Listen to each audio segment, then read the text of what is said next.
When you're learning a new language, it can be difficult to differentiate between fact and fiction.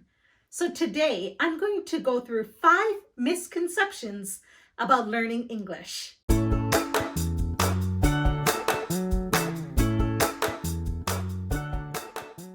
Hi friends, this is Dr. B, the ESL doctor. I make videos with English lessons and tips to help you improve your English and connect your world. So if that sounds good to you, please consider subscribing below. Now let's get started talking about those 5 misconceptions about learning English. The first English language misconception I want to discuss is that grammar is king. While grammar is important, it's not the most important system when learning English. In fact, in my opinion, vocabulary is the most important. So if grammar is king, vocabulary is queen. Just imagine you're having a conversation with someone. If you don't say something perfectly grammatically correct, that person will still understand you. But if you have that conversation and don't know the word for something, the conversation will break down and they won't understand what you're trying to say. Here's another reason. When you're a student learning English, you don't carry grammar books with you. You carry dictionaries. In fact, we have electronic dictionaries, Google Translate. Vocabulary is the most important system when learning English. And if you want to learn how to learn English vocabulary easily, I've made a video just on that. So check out the link below and the information card and watch that video after you watch this one. The second misconception I want to discuss is that watching TV shows and movies can't really help you to learn English. In my opinion, there are some things that can only be taught from watching TV shows and films. So let me explain some of those reasons right now. First of all, we do know that watching TV shows and movies can help us with our listening. But this is a tip that I often give my students for improving their reading skills. What I want you to do is to find a movie or a TV show in a language that you do not understand. So for example, if you're a Spanish speaker, try finding a movie or TV show in Japanese. And if you speak Hindi, try finding a movie or TV show in Russian or French. With the OTT platforms we have available now, this is pretty easy to do. You can just look a movie up on Netflix or Amazon Prime. So now that you've found a movie, you're going to need to use your English subtitles. So this will help you to really focus your reading skills. Of course, as you read, you're going to come across new vocabulary. In TV shows and movies, there's a lot of slang and idioms and phrasal verbs. So you're going to come across a lot of new vocabulary. Of course, you can pause the video and you can go and check your dictionary for definitions. But what I want you to try to do first is to use your context. Look at the action in the screen. Look at what's happening in a movie or TV show. And look at the facial expressions of the actors. Try to find out the meaning from the context before going to your dictionary. And in this way, you can really improve your reading and vocabulary skills. Next, watching TV shows and movies can help you with learning the culture of a particular country. If you're not able to travel to that country, one of the best ways to learn about that country is to watch media from their culture. So for example, if you watch American TV shows or sitcoms, you're going to really get a great insight into American culture, and you'll get a lot of great exposure to English and of course the American accent. One of my tips here is to actually try and watch comedy shows.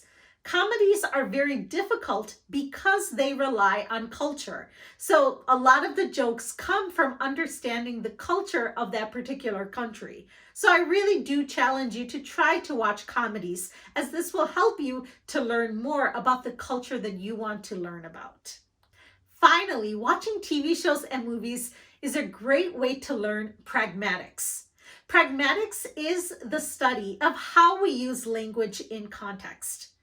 You might know all the vocabulary words and all the grammar tenses, but if you don't know how to apply the language in the correct context, you're going to have a lot of cultural misunderstanding and faux pas. So just imagine you're at work and your boss's mother has just died. What do you say? Do you ask questions? Every country approaches death differently. It's connected to the culture. And so pragmatics will be the study of how to use language in a particular context, just like the one I've just mentioned. A really great way to learn pragmatics is to watch sitcoms. Situational comedies really rely on pragmatics for its humor.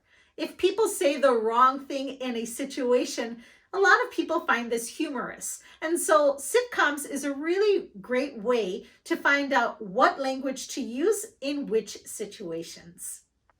The third misconception I want to discuss is about removing or reducing your accent. Accents are beautiful, and actually in the future, more people will be speaking English with an accent than native speakers. So you're actually part of the norm and not the exception. In fact, my parents have been living in the US for over 40 years, and while they're very fluent and proficient in English, they still have accents. The key here is not to remove or reduce your accent, but to learn the key pronunciation differences that you can make to make yourself more intelligible with your accent. So for example, if your language doesn't have a difference between the letter R and the letter L, try to find the key ways that you can make yourself more intelligible. Focus on those key pronunciation differences. Don't try to get rid of your accent, but try to make sure that you can be more intelligible and you'll be more successful in speaking English. Misconception number 4 is about noticing mistakes. A lot of times my students have come to me and said, I'm noticing my mistakes more and more. My English is getting worse. And they get frustrated and a little bit disappointed in their English abilities. And I always have to reassure them that noticing your mistakes means that you're improving your English. When you first start out using English, your goal is to just produce the language. And so you don't have the ability to reflect or to think about the language that you're using. As your reading ability and listening ability progresses, you're going to be able to reflect on your English more and more. And in some cases, you'll be noticing the mistakes that you're making. So this is a really great indication that you've improved your English. You're now able to reflect on those mistakes. Now, the most important thing is that noticing mistakes is just the first step. You now need to be able to correct those mistakes. So keep in mind, noticing mistakes means that you're improving in your English, but you'll still have to correct your English as well. Misconception number 5 is that fluency is more important than accuracy. And this is partially true. I think it really depends on your level. Now, if you're a beginner learner of English, it's really important that you focus on accuracy. This is a critical period. If you learn something wrong or you don't focus on, for example, subject-verb agreement, this will be a mistake that you will continue to make as you improve in your English. So for me, it's really important that you learn the formulaic expressions in English really well, that you get the basics completely right, so that as you improve, you can build on this language that's correct and accurate. Now, as you improve in your English, then I think it's important to work on fluency, to learn more vocabulary and expressions, and just be able to speak at length without interruption. I actually have a strategy for speaking more fluently, and I'll link that in the info card above. Well, I hope you enjoyed this video deciphering between fact and fiction. And drop me a comment. Let me know your thoughts and if you have any misconceptions about learning English.